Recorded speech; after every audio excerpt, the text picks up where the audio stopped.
안녕하십니까. 제가 일남 사녀 집안에서 낳습니다. 제가 집에서 유일한 아들인 건데요. 위로 누나만 넷입니다. 어떤 의미인지 아마 여러분이 다 파악을 하셨을 줄로 생각이 됩니다. 아들을 보시기 위해서 저희 부모님이 자식을 낳고 또 낳고 이렇게 하셨던 것입니다. 셋째 누나가 태어났을 적의 일화는 정말 가슴이 아픈데요. 어머니가 셋째 누나를 낳으시고 나서 아연 실색을 하셨습니다. 큰일 났다. 또 딸이었구나. 이번에는 정말로 아들일 줄 알았는데 이걸 어쩌면 좋아. 내 잘못이지. 내가 다 부족한 탓이지. 당시에 병원이 아니라 집에서 어머니가 출산을 하셨습니다. 산파 역할을 하시던 이웃 동네 아주머니 한 분이 와 계셨고요. 출산하셨던 그 당일에 저희 어머니가 어찌 행동을 하셨는지 혹시 여러분은 예상이 가능하신가요? 몇 시간 후에 어머니는 밭일을 나가셨습니다.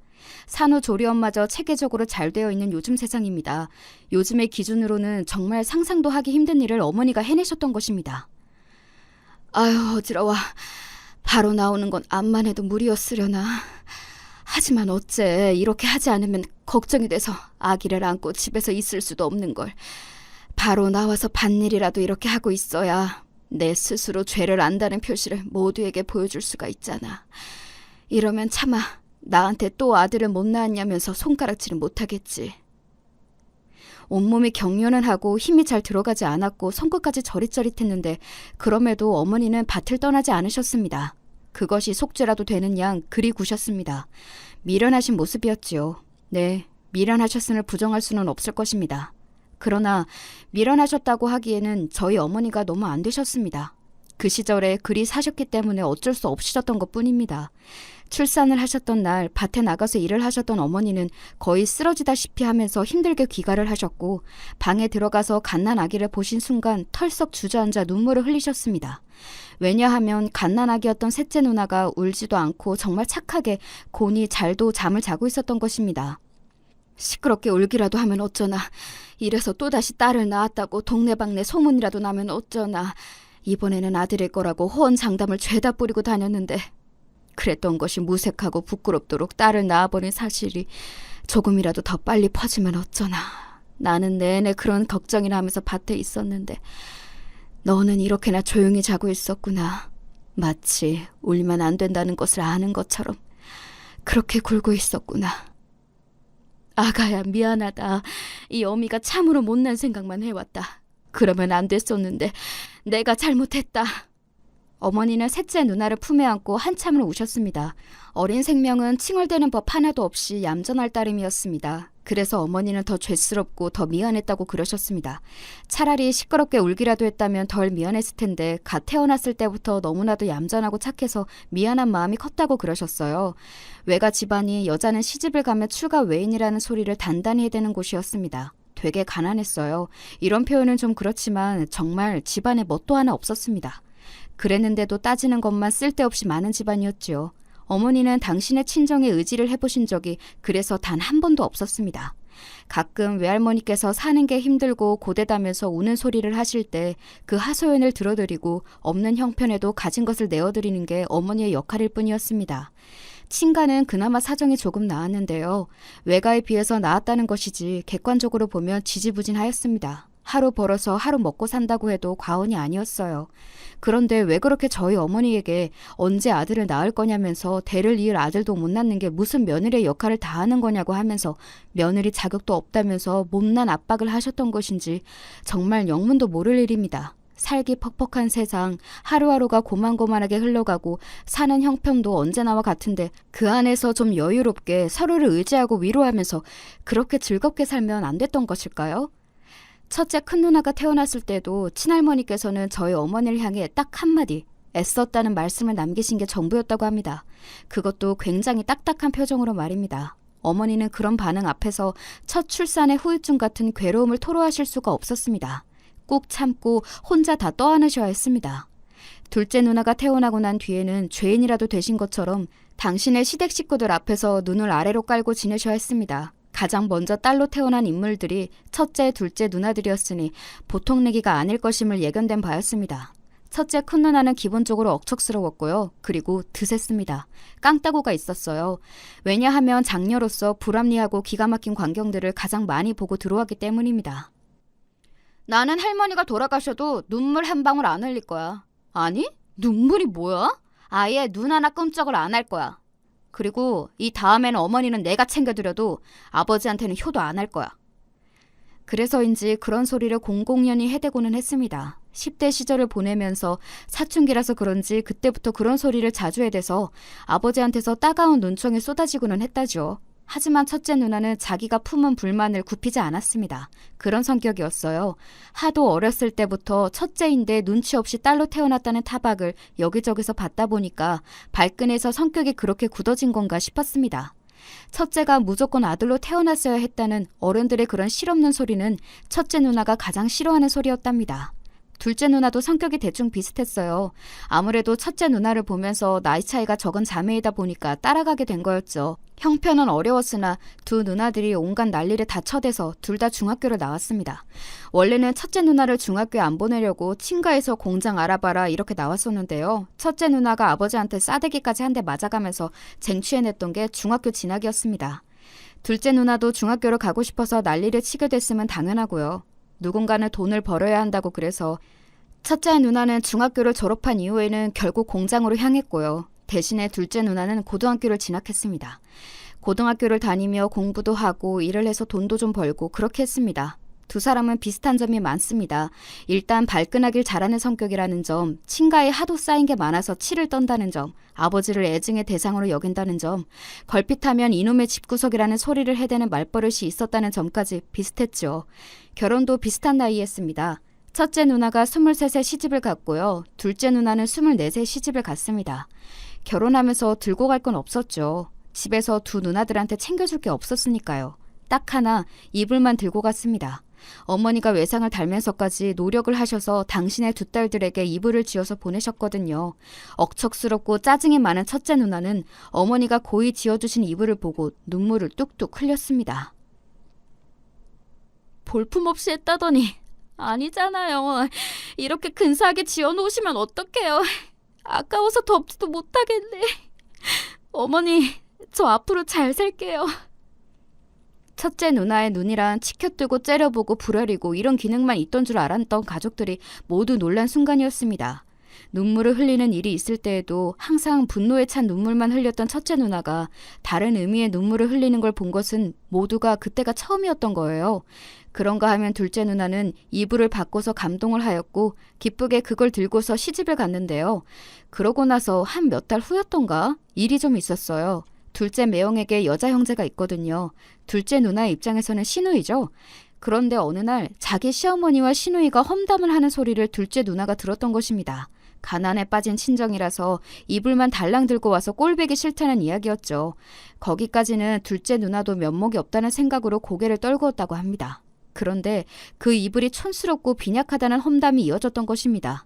그걸 사람 덮으라고 들고 온 거냐면서 저도 안 덮을 것 같이 생긴 이불을 시집 오면서 들고 온 게 믿어지지 않는다면서 그 집안 수준은 정말 상종을 하면 안 된다면서 그런 험담이 시작되었어요. 그딴 이불을 덮어야 하는 자기 오빠가 너무 안 됐다면서 기회를 봐서 그 이불을 몰래 버리든지 해야겠다는 소리를 자기 시누이가 하는 걸 들은 순간 둘째 누나의 눈이 획가닥 뒤집어졌어요. 야, 너 지금 뭐라고 그랬어? 깜짝이야. 세훈님, 설마 듣고 계셨어요? 그래, 다 듣고 있었다. 근데 왜 반말을 하고 그러세요? 사람 기분 나쁘게? 미치셨어요? 내가 반말을 안 하게 생겼니? 너는 지금 내가 쌍욕을 안 한 것만으로도 다행인 줄 알아라. 뭐라고요? 엄마, 세훈이가 진짜 미쳤나 봐요. 자기 시누이가 앙칼지게 소리를 지르는 것에 둘째 누나는 코웃음을 쳤죠. 그리고 잠시 후 자기 시어머니가 날리는 싸대기에 둘째 누나는 정통으로 맞고 말았습니다. 세게 맞은 둘째 누나는 자기가 맞은 것보다 더 세게 갚아준다는 마음가짐으로 자기 시누이의 싸대기를 힘차게 날렸습니다. 두 여인의 비명소리가 동시에 터져나오자 둘째 누나는 만족스레 씩 웃었고요. 시집 온 지 얼마 안 된 며느리가 그렇게 나오는데 시어머니 입장에서는 난리가 날 수밖에 없겠죠. 이게 무슨 짓이냐고 하면서 분노의 머리채를 잡으셨습니다. 그러자 둘째 누나는 머리채가 잡힌 상태로 자기 신우이의 머리채를 찾아서 콱 잡았습니다. 엄마 살려주세요. 세훈이가 진짜 돌았어요. 네가 감히 내 딸의 뺨을 때린 것도 모자라서 머리를 잡아 뜯어? 너 정말 죽고 싶니? 당장 그 손 놔라. 안 놓으면 너 진짜 내가 가만히 안 둔다. 두 여인의 외침을 들으면서 둘째 누나는 웃었습니다. 큰 소리로 웃는 모습은 상대로 하여금 전의를 상실하게 만들었죠. 주춤거리며 한 발 물러선 두 여인을 향해 둘째 누나가 말했습니다. 우리 어머니가 지으신 이불인데 말을 어떻게 그렇게 하실 수가 있어요? 사과하세요. 당장 사과하세요. 요즘도 아니고 그 시절이었는데요. 그 상황에서 오냐 사과하마 미안하다 이렇게 마무리가 지어지기는 쉽지 않았을 것입니다. 그래서 어떻게 됐는가 하면 이튿날 둘째 누나가 이불이 든 보따리를 지고서 자기 친정으로 돌아왔어요. 저희 집으로 말입니다. 밭일을 다녀오셨던 어머니가 당황해서 물어보셨죠. 아, 네가 갑자기 웬일이니? 그건 뭔 짐이고 대체 무슨 일이 있었던 거야? 결혼하고 보니까 그 인간 면상이 별로라서요. 한 이불 덮기가 싫더라고요. 그래서 이불 가지고 왔어요. 어? 무슨 소리를 하는 거야? 알아듣게 좀 이야기를 해봐라. 온 김에 일이나 좀 거둘게요. 당황한 어머니와 나머지 가구들이 보이지도 않는 건지 둘째 누나는 태평하게 집안에 들어섰습니다. 정확한 상황을 알게 되셨을 때 어머니가 이마를 짚으셨습니다. 화가 머리끝까지 나신 아버지가 당장 돌아가라고 하셨으나 둘째 누나는 요지부동이었어요. 기싸움이 이어졌던 끝에 사흘이 지나 둘째 매형이 직접 찾아왔고요. 면목이 없습니다. 앞으로 이런 일 없게 하겠습니다. 한 손에는 이불 보따리, 다른 한 손에는 둘째 누나의 손목을 잡은 둘째 매형이 꾸벅 인사를 하는 모습을 모두가 지켜보았죠. 누가 따라간대? 나는 안 가. 그러니까 혼자 잘 가셔. 둘째 누나가 짜증을 부렸고요. 그때 어머니가 한 발 앞으로 나섰습니다. 박서방, 내가 부족해서 내 딸이 그런 것이니 부디 마음 풀고 내 딸한테 너무 뭐라 그러지는 말아주게. 다 내 잘못이야. 두 손을 앞으로 모으신 어머니가 정중하게 말씀을 하셨습니다. 그러자 둘째 누나가 놀란 표정이 되어서는 더 이상 아무 말도 안 했어요. 먼저 몸을 대문 쪽으로 휙 돌리기도 했죠. 그렇게 둘째 매형하고 그 문제 이불을 들고 신우집으로 돌아갔습니다. 어머니가 자기 때문에 사위한테 저자세로 나간 것이 속상했다고 그날의 심정을 둘째 누나는 당시에 첫째 누나한테 연락해서 밝혔던 모양이었고요. 두 사람과 달라도 너무 다른 성격의 소유자 셋째 누나는 결혼도 빨리 안 했습니다. 25이 되었을 때 주변에서 대체 시집을 언제 갈 거냐고 남자친구라도 진득하게 만나서 사귀어보라고 잔소리가 날아오자 셋째 누나는 이렇게 대답했습니다. 내가 우리 어머니 곁에 안 있어드리면 누가 있어드리나? 눈이 오나 비가 오나 우리 어머니가 부르시면 언제든지 바로 달려갈 수 있도록 그렇게 있는 게 내 마음이 편한데 우리 어머니 내가 지켜드려야 하는데 내가 시집을 가버리면 어떡해. 미룰 수 있을 때까지 시집 가는 건 미뤄봐야지. 그렇게까지 시집을 가야 한다는 생각도 크지 않으니까 전혀 조급할 것도 없어. 그런 반응 앞에서 그 누가 반박을 하고 시집 가라는 걸 종용할 수가 있었겠나요. 셋째 누나가 그렇게나 효녀였습니다. 학교는 중학교까지만 나왔어요. 둘째 누나는 고등학교를 나왔는데 왜 더 늦게 태어난 셋째 누나는 학력이 더 짧냐고요? 그건 셋째 누나가 집안을 위해 헌신하고 희생하는 쪽을 선택했기 때문입니다. 조금이라도 우리 집에 보탬이 되는 쪽으로 선택을 해야지. 고등학교에 가는 거? 솔직히 가고 싶기는 한데 내 욕심만 내세워서는 안 되잖아. 동생들도 있으니까 내가 양보해야겠어. 나는 일찍 돈을 벌면서 부모님의 부담을 줄여드리는 게 맞는 것 같아. 정말 대단하죠? 제 누나이지만 정말 최고로 대단하다고 생각을 합니다. 이런 사람 진짜 드물잖아요. 요즘 시대에는 이런 사람을 더욱 보기 힘들기 때문에 그만큼 셋째 누나 같은 인품이 더 대단하다고 느껴지기도 하네요. 셋째 누나는 초등학교를 다닐 적에도 학교를 못 나간 적이 종종 있었습니다. 다른 특별한 이유가 있는 건 아니었고요. 그날 집에 일이 많으면 그럼 셋째 누나는 학교를 못 가는 거였습니다. 어머니를 도와서 일을 해야만 했으니까요. 셋째 누나가 워낙 어렸을 때부터 일을 잘했기 때문입니다. 손끝이 야무지다는 칭찬을 아주 어렸을 때부터 들어왔다고 합니다. 게다가 성격 자체가 군소리를 안 하는 성격이었어요. 힘들고 귀찮고 고된 일을 시켜도 군소리 없이 네 하고 마니까 어른들이 셋째 누나만 자꾸 부려먹게 되었죠. 부모님은 말할 것도 없었고요. 일을 잘하고 말도 잘 듣는 자식을 당연히 부모 입장에서는 건수가 생길 때마다 찾을 수밖에 없게 되어 있습니다. 그래서 셋째 누나가 저희 5남매 중에서 유독 고생을 많이 했어요. 7살이었나? 그때부터 이미 집안일이란 온갖 집안일을 다 하기 시작했을 정도였으니까요. 차라리 좀 게으름이라도 피우고 장꾀라도 부렸으면 그렇게 매번 힘든 일을 도맡아 하지 않아도 됐을 텐데 미련할 정도로 셋째 누나는 곧고 우직하고 올발랐습니다. 그래서 태어났을 때부터 제발 울지 말아달라는 어머니의 뜻도 잘 알아차려서 그 작은 방에서 조용히 잠을 청했던 건가 봅니다. 셋째 누나가 태어나고 나서 얼마 안 되어 집안에서 이런 이야기가 있었다고 합니다. 슬슬 첩을 들이는 게 어떻냐고 친가에서 말을 꺼냈던 것입니다. 아들을 낳아줄 여자 말입니다. 지금 생각을 하면 정말 있어서는 안 될 문화였는데 그 당시까지만 해도 첩을 두는 현상이 그리 찾아보기 어려운 것까지는 아니었습니다. 아시는 분들은 다 아실 것입니다. 특히 도시보다 시골로 갈수록 그런 현상이 오래 유지가 되었고요. 불과 몇십 년 전까지만 해도 첩을 들이는 게 썩 낯설지 않았습니다. 당연한 이야기지만 대부분이 아들을 낳아줄 여자를 찾는 목적으로 첩을 들였고요. 친가에서는 아버지한테 그 이야기를 꺼냈던 것입니다. 이제 아들을 봐야 한다고요. 어머니한테서 아들을 얻을 수 없다면 다른 여자를 찾아야 한다고요. 아버지가 훌륭한 가장이셨다면 첫째 누나와 둘째 누나가 진작에 원망의 눈길을 던지면서 애증을 품지는 않았을 것입니다. 그러나 최소한의 의리 정도는 지니고 계셨던 분이었던 것 같아요. 첩을 들이는 게 어떻냐는 제안을 접하셨던 이후로 며칠 동안 고심을 하시던 아버지가 내놓은 대답은 이것이었습니다. 애들 엄마가 이번에 셋째 낳고 나서 바로 밭일하러 나갔다고 하더라고요. 그러자 첩 제안을 꺼내셨던 친가분들이 일제히 한숨을 푹 내쉬었고요. 아버지가 그렇게 말씀을 하신 것이 어떤 의미를 내포하고 있는지 다들 알았기 때문입니다. 어머니가 그렇게까지 하셨는데 어떻게 바로 첩을 들이겠다고 할 수 있느냐며 그건 좀 어렵겠다는 것이 아버지의 뜻이었습니다. 그래서 기다려보기로 이야기가 마무리되었어요. 그러고 나서 3년이 지나 어머니의 4번째 임신 소식이 있었습니다. 간절히 기다렸던 넷째였습니다. 그런데 다들 아시겠지만 태어난 넷째도 당연히 딸이었습니다. 저는 누나만 넷이니까 말이죠. 또다시 딸이 태어난 것에 어머니는 너무 힘드셨지만 가장 힘드셨던 점은 또 한 번 딸을 낳았다는 사실 그 자체가 아니었다고 하시더라고요. 왜 딸로 태어났냐고 하면서 혹시라도 갓 태어난 자식을 미워할까봐 그걸 경계하고 걱정하는 마음이었습니다. 그런 마음을 다스리는 것이 가장 힘드셨던 부분이었던 겁니다. 셋째 누나를 낳으셨던 날 그때 너무 미안했던 감정을 어머니는 기억하고 계셨던 거예요.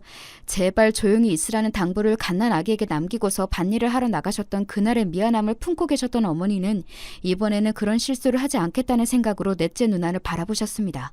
줄기차게 으앙 울어대는 넷째 누나를 보면서 조금도 미워하거나 원망하지 않으셨고 마냥 아껴줘야지 예뻐해줘야지 이런 마음을 품으셨다고 해요. 그런 걸 보면 셋째 누나가 정말이지 저희 집의 보배 같은 존재였던 것이죠. 넷째 누나가 태어난 이후 다시 그 이야기가 나왔습니다. 아들을 낳아줄 첩을 들이자는 그 이야기 말입니다. 어떻게 넷째까지 다 딸년이야. 너무한 거 아닌가? 아유, 임신을 계속해서 계속 낳는 것만은 정말 다행인데 줄줄이 어째 딸만 낳는다니? 정말 해도 너무하다는 생각을 안 할 수가 없네. 팔자가 아들을 볼 팔자가 아닌 게지. 이제는 결단을 내릴 때 같은데 더 늦기 전에 첩을 들이는 게 여러모로 최선일 듯 싶구먼. 그 이전에는 한번 첩을 들이자는 이야기가 나온 적이 있었으므로 또다시 딸이 태어난 이상 이번에는 훨씬 더 진지하게 이야기가 흘러갔습니다. 아버지가 이번에는 첩을 들이는 것에 동의를 하실 것이라고 다들 믿어 의심치 않았습니다. 하지만 변수가 있었죠. 셋째 누나 말입니다. 어린데도 차분했고 야무졌어요. 어른들한테도 잘했습니다. 어른들이 자기를 향해서 이 녀석아 네가 다리 사이에 달려야 할 걸 달고서 태어났어야지. 네가 그걸 안 달고 태어나서 문제가 많다. 이런 소리를 해도 당황하거나 울컥하지 않고 그저 차분한 기색으로 배시시 웃는 게 다였습니다. 떡잎부터 정말 달랐던 것입니다. 첫째 누나하고 둘째 누나는 어렸을 때부터 아버지를 원망 많이 했는데요. 셋째 누나는 안 그랬죠. 아버지가 예전에 워낙 집안일에 손 하나 까딱 안 하시고 맨날 어머니 부려드시고 능력에 비해 큰 소리만 치시고 밑도 끝도 없이 가부장적이셨기 때문에 두 누나들이 그러는 것도 이해가 갔습니다. 하지만 셋째 누나는 그럼에도 우리 아버지니까 공경하고 잘 해드려야 한다는 생각이 강했습니다. 어머니를 위한다고 해서 아버지를 등한시하는 게 아니었죠. 셋째 누나는 부모님을 향해 기본적으로 효심이 지극한 타고난 효녀였어요. 그래서 아버지가 마음이 좀 누그러지셨던 모양이더라고요. 자식이 이렇게 잘 나와줬고 잘 커주고 있는데 딸이라고 해서 뭐 그렇게까지 속상해할 일도 아닌 것 같고 아들이 필요하기는 한데 그건 맞는데 첩을 들여야 하는 것인지 아직까지도 갈등이 되네. 이렇게 말 잘 듣고 착한 자식을 낳아준 걸 보면 내 마누라도 정말 괜찮은 여자이긴 한데 말이야. 셋째 누나 덕분에 첩을 들이는 문제가 미뤄지고 또 미뤄지고를 반복했습니다. 셋째 누나가 아니었으면 아버지가 홧김에 첩을 들이겠다고 내지르셨을 가능성이 크지요. 하지만 딸만 4명이 나온 상황이었고 한번 진지하게 나온 첩 이야기는 불이 붙어서 식을 줄을 몰랐습니다. 결국은 들일 만한 여자를 알아보겠다는 이야기가 친가에서 흘러나왔고요. 그러던 바로 그 시기에 어머니의 뱃속에 제가 드디어 찾아왔던 것입니다. 다들 아시다시피 저는 집안의 유일한 아들이지요. 첩을 들이기로 한 상황에서 5째 임신 소식이라니 모두가 당황했습니다. 그럼 이렇게 하지. 이번에도 딸이 나오면 그때는 주저앉고 즉각 첩을 들이는 것으로. 그 이상으로 더는 늦어질 수는 없는 거야. 친가에서 이게 많이 양보한 거라면서 그런 의견을 냈습니다.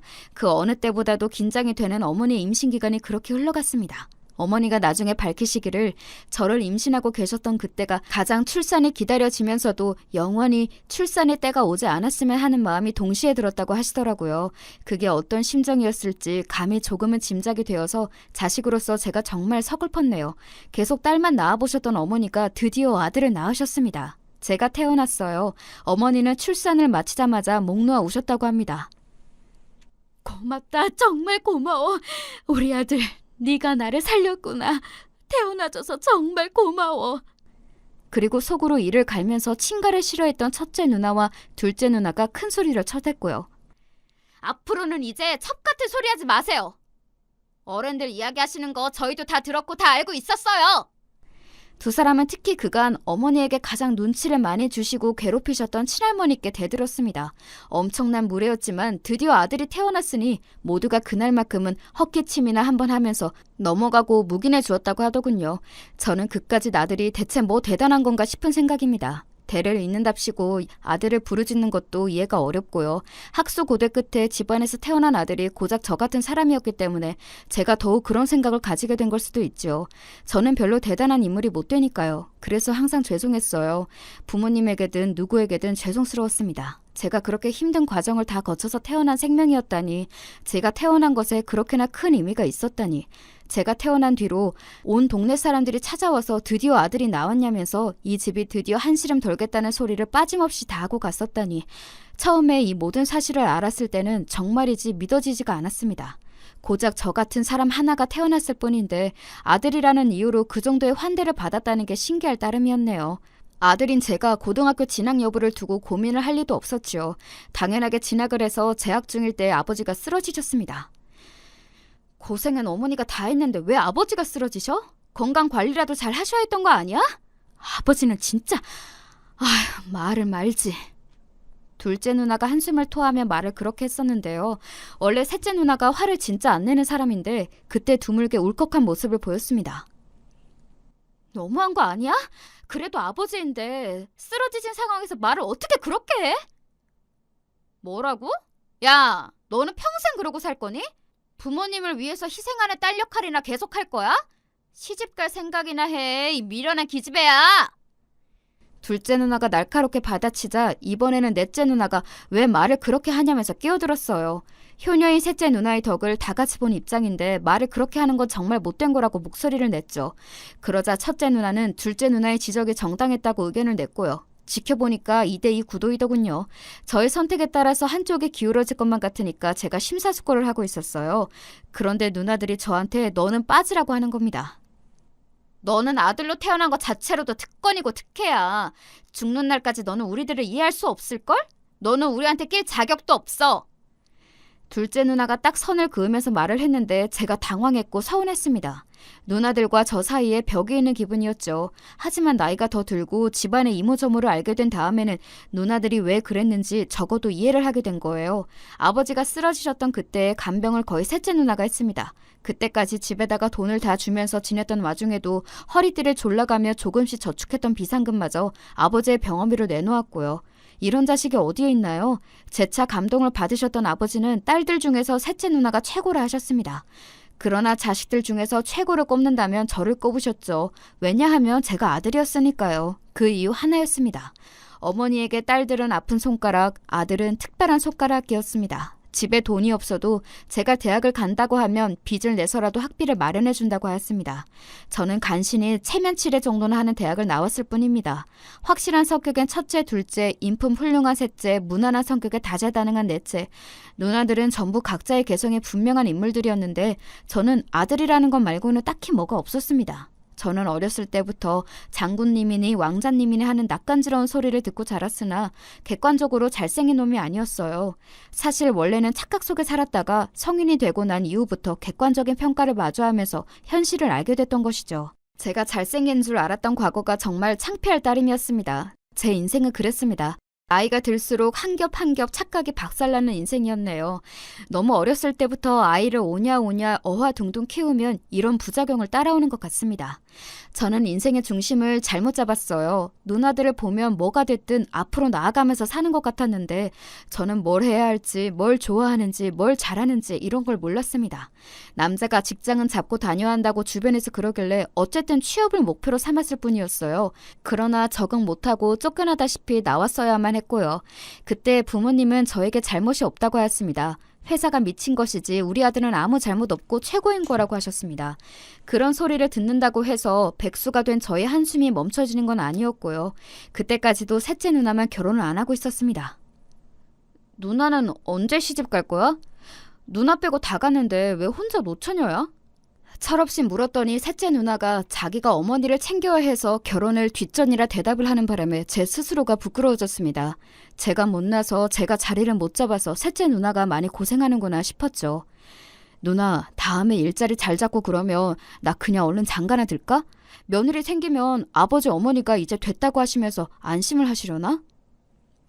글쎄, 아무튼 누가 됐든 네 옆자리에 오는 여자는 부담감이 상당할 거야.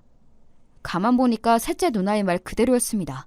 누나만 내신 남자한테 시집을 와야 한다니 집안 형편이 넉넉한 것도 아니고 개인 능력이 좋은 것도 아니고 제가 여자라도 저 같은 남자는 결혼 상대로 별로이지 않을까 싶었네요. 이렇게 또 한 번 착각이 깨어지는 모양이었습니다. 하지만 좌절하지 말라면서 좋은 인연이 반드시 있을 거라면서 셋째 누나가 제 어깨를 다독였어요. 우선 직장부터 잡아라. 부모님은 너 힘든 거 못 보셔서 말씀을 그렇게 하시지만 어쨌든 네가 사회생활 하면서 부딪혀보고 고생도 하고 이래봐야 하는 거야. 가장 노릇을 할 준비가 되어 있어야 결혼도 하지. 안 그래? 그 동료의 저는 알겠다 하고 절치부심해서 그럭저럭 괜찮은 일자리를 잡았습니다. 그곳에서 오래오래 일을 하지는 않았죠. 모종의 일들이 있었기 때문입니다. 그러나 그곳에서 일을 하는 동안에 저는 아내를 만났고 결혼도 했습니다. 일터에서 만난 건 아니었고 셋째 누나가 소개를 시켜줬어요. 자기가 알고 지낸 사람의 친한 동생이 있는데 한번 저보고 만나보라고 하더군요. 그리고 처음 만난 자리에서 바로 호감을 느꼈습니다. 얼굴은 안 닮았지만 이상하게 결이라는 것이 셋째 누나와 아내가 비슷한 느낌이었어요. 다른 거 다 제쳐두고 셋째 누나랑 비슷한 느낌이라면 이 여자는 분명히 믿을 만한 사람이고 아주 괜찮은 사람이라는 생각이 들어서 제가 적극적으로 구애를 했던 것이죠. 그러니까 저희 부부는 셋째 누나 덕분에 이어진 인연입니다. 아내의 조건을 부모님은 마음에 안 들어 하셨어요. 이혼이 드물던 시절이었는데 양친은 이혼을 하셨고 모친은 투병 중이라 편찮으시고 부친은 새로 재혼을 하셔서 안 보고 살고 있다니 힘들게 얻은 소중한 막내 아들에게 붙여주는 여자로는 부족하게 짝이 없다고 생각하셨죠. 제가 객관적으로 잘난 거 하나 없는 놈이었어도 부모님에게는 최고의 자식이었으니 말입니다. 그러나 제가 결혼을 강력히 원했던 데다가 다른 사람도 아니고 셋째 누나가 연결해준 여자라고 하니까 부모님은 흔들리셨고 결국 허락해 주셨습니다. 저랑 아내가 결혼한 직후에 장모님이 돌아가셨습니다. 아내는 이제 자기에게 가족은 저, 그리고 함께 낳아서 키워갈 자식이라고 하면서 울었습니다. 그 모습을 보며 저는 제가 가장으로서 꾸려갈 가정에 대해 책임감이 확 생겼던 것 같아요. 한번 무너졌던 건강은 회복하기 쉽지 않은 건지 아버지는 결국 또 쓰러지셨고 그 곁에 어머니가 붙어서 지내셨습니다. 결혼을 잘못해서 평생을 고생하시는 것 같다며 첫째 누나가 한숨을 쉬었는데 어머니가 그때 그러셨어요. 아버지한테 고마운 점도 있으시다고요. 그게 대체 뭘까 싶었는데 의외의 대답을 들었습니다. 내가 딸만 넷 낳았는데 첩을 드리라는 성화에도 첩을 안 드렸던 거. 그게 나로서는 두고두고 고마워. 아유 어머니 뭘 그걸 고마워해요? 막내가 아들로 안 태어났으면 그때 진짜로 첩이 생겼을걸요? 그래도 나는 고마워. 내 마음이 그래. 누나들은 전부 미묘한 얼굴들이었으나 아내만은 달랐습니다. 눈시울을 붉혔어요. 첩 이야기를 듣고 감정이 확 올라왔다고 하더군요. 저는 아내가 감수성이 너무 풍부해서 그러는 줄로만 알았습니다. 그 비밀은 몇 년 후에 밝혀졌는데 그 이전에 아버지가 돌아가셨습니다. 떠나시기 전 물려줄 재산이 없어서 미안하다고 하시며 있는 거라고는 집 하나뿐인데 제가 아들이니까 제가 받으면 된다는 말씀을 남기고 가셨습니다. 그런데 장례식이 끝나고 아내가 자기 생각을 밝혔던 거예요. 나는 그 집이 어머님 거라고 생각해. 당연하지. 평생 거기서 사셨는데. 그건 나도 동의해. 어차피 어머니가 계속 사실 곳이지. 그리고 어머님 다음으로는 셋째 형님이 순서가 와야 맞는 것 같아. 당신은 적어도 셋째 형님보다 후순이어야 맞는 거지. 우리가 어머님을 모시면서 거기서 지내는 것도 아니니까. 저는 뭐라고 대꾸해야 할지 몰라서 그냥 그러려니 했는데요. 아내가 그런 생각을 가지고 있다는 것을 알고서 그때 첫째 누나가 저한테 그랬습니다. 결혼 잘했다고요. 그 이후로 누나들이 제 아내를 완전히 인정해버렸습니다. 착하고 수더분하지만 해야 할 말이 있고 나서야 할 때가 있으면 모습을 딱 드러내는 아내를 만나서 중심을 못 잡고 살던 제 인생의 모양새가 탄탄해졌어요. 적어도 이제 뭘 어떻게 살아야 할지 몰라서 헤매지는 않았죠. 오래오래 버티며 다녀보고 싶었던 직장이 망해서 문을 닫게 되었을 때도 제가 이것밖에 안 되는 놈인가 싶어서 심적으로 방황을 할 뻔했는데 아내가 옆에서 저를 잘 잡아주었습니다. 새로운 생활과 도전을 위해 먼 지역으로 이사를 갈 수 있었던 것도 아내가 있어서 용기를 낼 수 있었고요. 그때는 셋째 누나가 늦게나마 결혼을 해서 어머니와 지척에 집을 구해 살기 시작한 뒤였기 때문에 저도 마음이 놓여서 멀리 떠날 수 있었던 것 같습니다. 아버지가 떠나신 뒤 어머니도 점차 생각이 달라지신 모양이었고요. 예전이었다면 하나뿐인 우리 아들을 어떻게 먼 지역으로 보내냐면서 안 된다고 하셨을 텐데 서운해하시면서도 덤덤하게 가서 새롭게 잘 살아보라고 해주셨습니다. 저희 부부가 딸 하나 아들 하나 이렇게 자식이 둘인데요. 둘째는 아들 녀석이 태어나고 얼마 안 돼서 그때 아내가 이렇게 밝혀주더라고요. 장인 어른은 사실 자기의 생부가 아니라고 말입니다. 나도 처음에는 몰랐어. 아버지하고 내가 너무 안 닮아서 신기하다는 생각만 살면서 몇 번 했던 게 다였지. 그런데 돌아가신 우리 엄마 병에 걸리신 거 알았을 때 그때 나한테 엄마가 알려주시더라. 아버지하고 나는 피가 안 섞였고 생부는 따로 있다고. 내가 3살 때 생부의 곁을 떠나왔었는데 이유가 있다고 하셨어. 뭐 때문에 그러셨던 건데? 우리 엄마가 첩이었거든. 뭐라고? 그게 정말이야? 그럼 당신은 아들을 낳았어야 했는데 딸을 낳은 잘못된 첩이 우리 엄마였고 나는 괜히 태어나던 딸이었지. 그제야 의문이 풀리는 기분이었어요. 아내가 왜 저희 집에 첩이 들어올 뻔했던 이야기에 몰입을 했던 것인지 이제야 이해가 갔습니다. 가슴속의 비밀을 밝혀서 속이 후련하다고 하던 아내를 제가 꼭 안아주었습니다. 아내와 저는 만날 수밖에 없는 운명이었다는 생각이 들면서 제가 이룬 가정에 더욱 애틋함이 생기더군요. 돌아가신 장모님이 첩이었다는 이야기를 시간이 지나며 누나들도 다 알게 되었는데요. 역시나 모두가 제 아내를 위로해 주었습니다. 한마음 한뜻이었지요. 기분 탓인지 그 사실이 밝혀진 이후로 누나들이 제 아내에게 연락을 더 자주 하는 것만 같았답니다. 그럭저럭 괜찮은 일을 하며 한동안 살았으나 또다시 제 의도와 상관없이 그 일을 그만두어야 하는 순간이 찾아왔습니다. 그때 누나들이 다시 올라와서 지내는 게 어떻겠냐며 그곳의 생활을 청산하라고 권해주었어요. 어머니의 건강도 예전 같지 않으니 가까이 지내는 게 좋겠다고 해서 아내와 상의 끝에 아이들 교육에도 그게 나은 것 같아서 그리하였지요.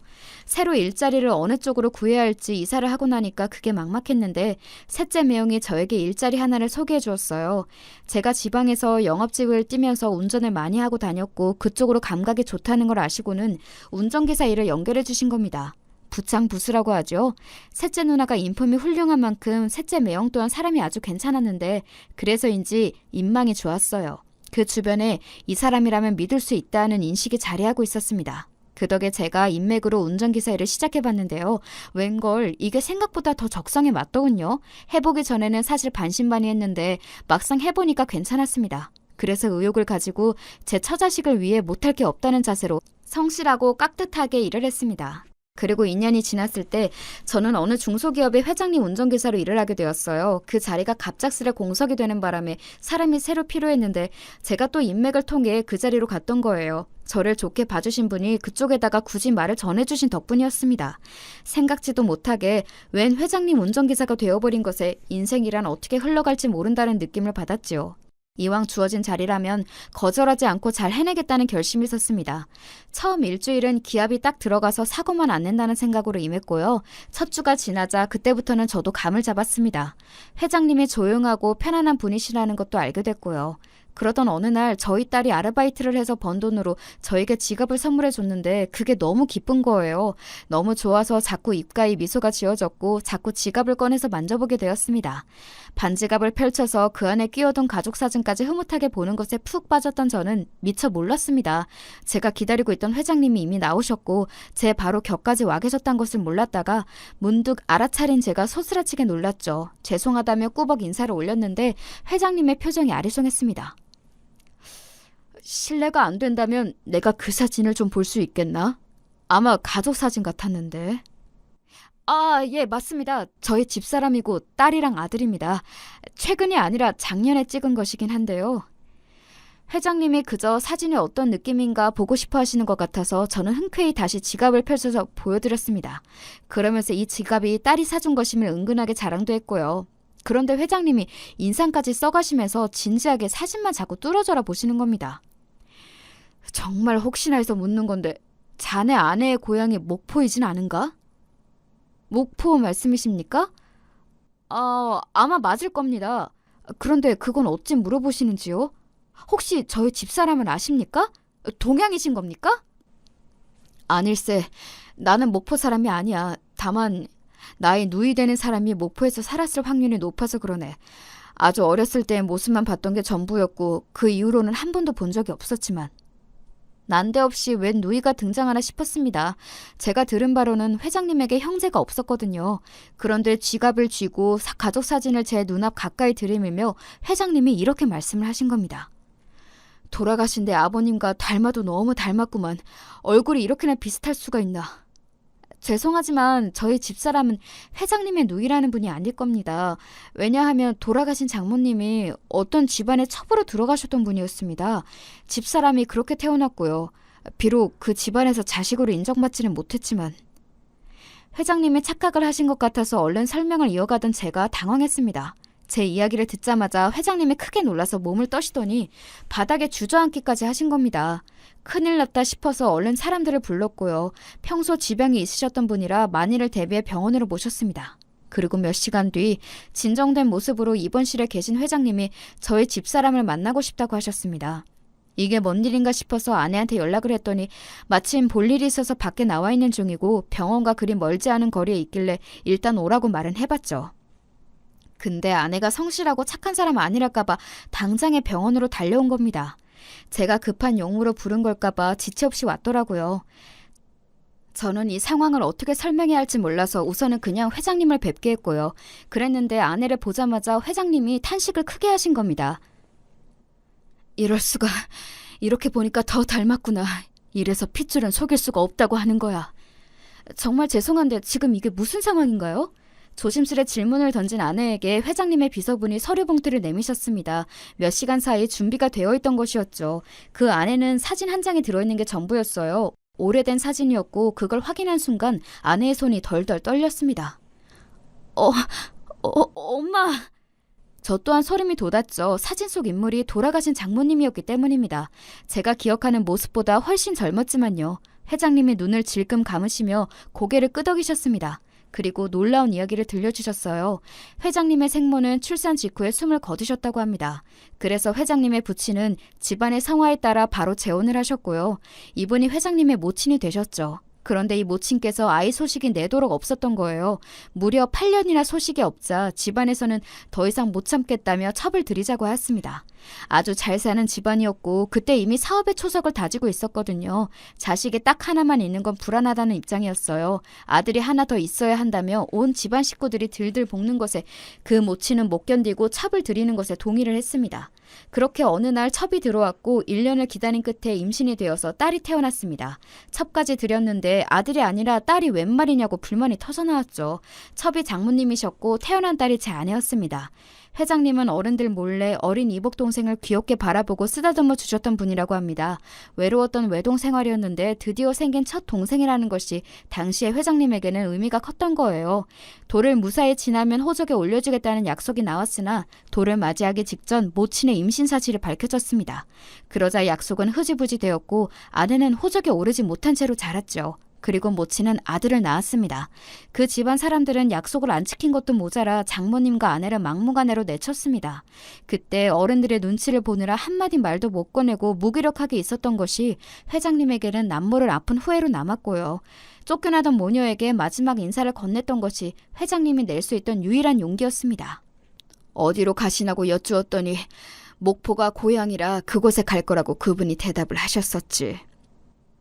그 어렸던 얼굴에서도 유독 친탁을 한 게 보여서 회장님은 아내를 신기하게 바라보셨던 기억이 선명했다고 합니다. 회장님의 남동생은 중학교 졸업을 앞두고 빙판길 사고로 명을 달리하였습니다. 회장님은 투철한 책임감과 사명감을 가지고 오로지 일에만 파묻혀서 살아오셨고요. 이 모든 이야기를 듣고 나니까 이게 꿈인지 생시인지 구분이 안 돼서 정신이 멍하더군요. 그건 아내도 마찬가지인 듯 싶었습니다. 회장님은 살면서 때때로 장모님과 아내를 떠올린 적이 있었으나 억지로 찾는 것은 예의가 아니고 멀쩡히 잘 사는 사람들의 일상을 괜히 망가뜨리는 게 될까봐 생각이 날 때면 일부러 그 생각을 흩으셨다고 합니다.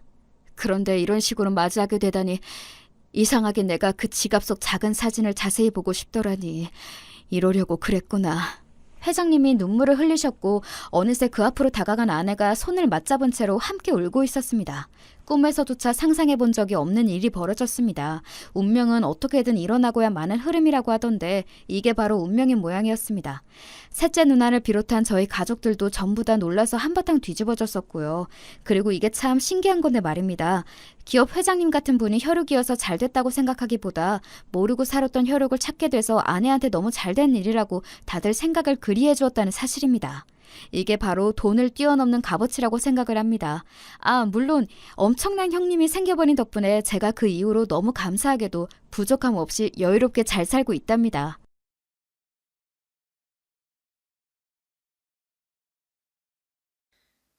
안녕하세요. 제가 때마다 찾아듣는 사연에 빠지다 채널의 열성 팬으로서 꼭 한 번은 제 얘기를 직접 보내봐야 한다고 생각하고 있었기에 오늘 이 시간에 실천을 해봅니다. 아무리 가까운 지인에게라도 저는 옛 얘기를 고지고대로 다 전한 적이 없어요. 하지만 사연에 빠지다엔 고스란히 풀어볼 참이에요. 일단은 제가 제 남편을 처음 만났을 때로 돌아가 봐야 할 것 같습니다. 굴러가는 낙엽에 더 이상 웃음이 안 나오는 나이가 돼서 그런가 분명 남편과 처음 만나서 서로에게 반하고 연애하면서 절절하게 사랑하고 결혼까지 약속하게 되는 그 과정이 엄청나게 가슴 절절했었는데요. 그땐 그랬건만 지금은 그 시절의 기억이 아주 또렷하진 않다는 게 참 애석할 따름입니다. 그런데 웃긴 건 말입니다.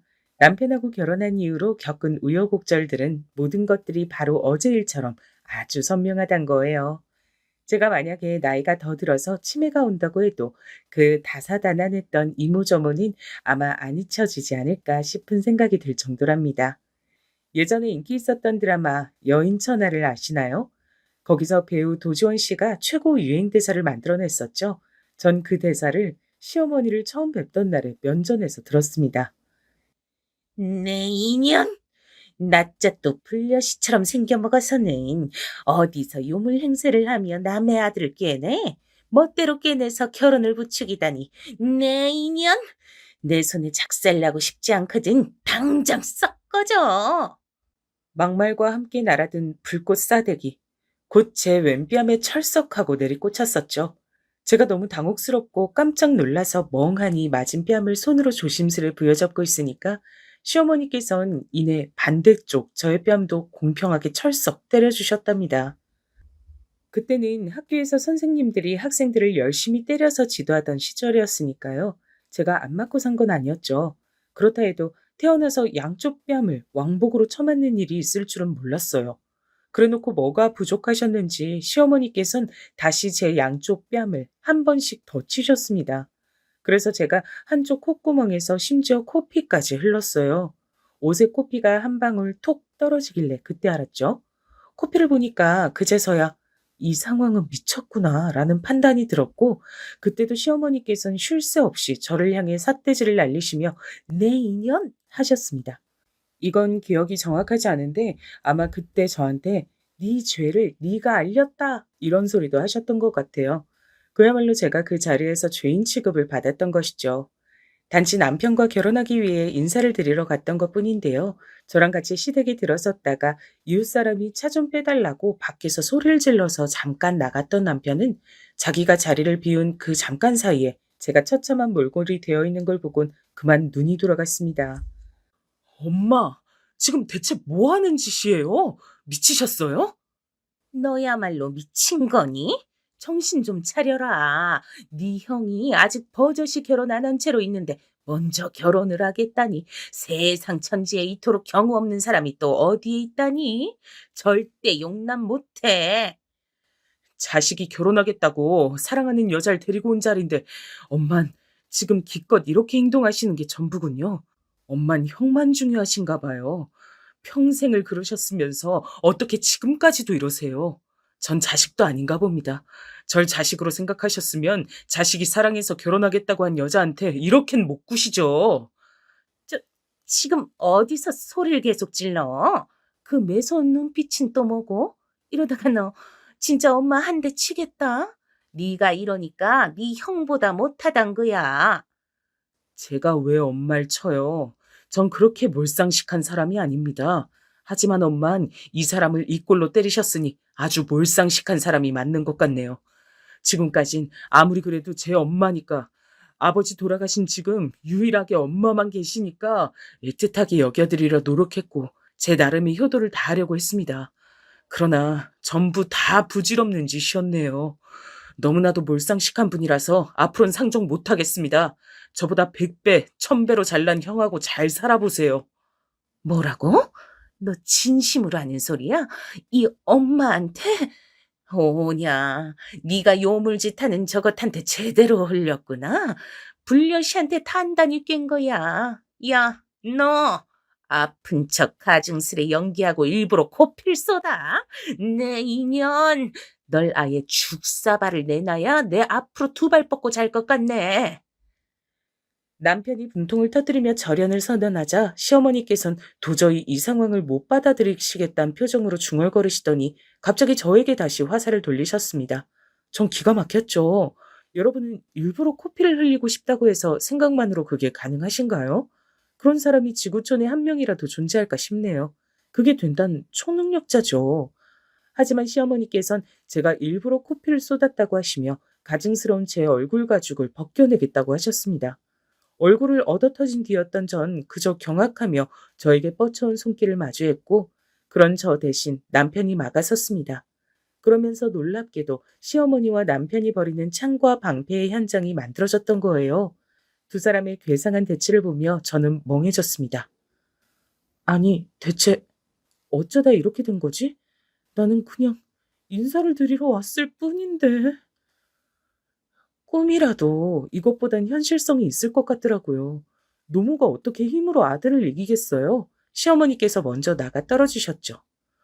엄마가 허락을 하시든 안 하시든 결혼식에 오시든 안 오시든 상관없습니다. 전 이 사람과 결혼할 거고 알아서 잘 살 겁니다. 저한테 앞으로 연락하실 필요도 없습니다. 엄마도 그냥 알아서 잘 사시면 돼요. 그 잘난 형과 함께요. 남편은 씩씩거리며 절 챙겨 부축했습니다. 그리고 제가 손에 든 채 시댁에 들어섰던 정성스러운 선물 세트도 잊지 않았죠.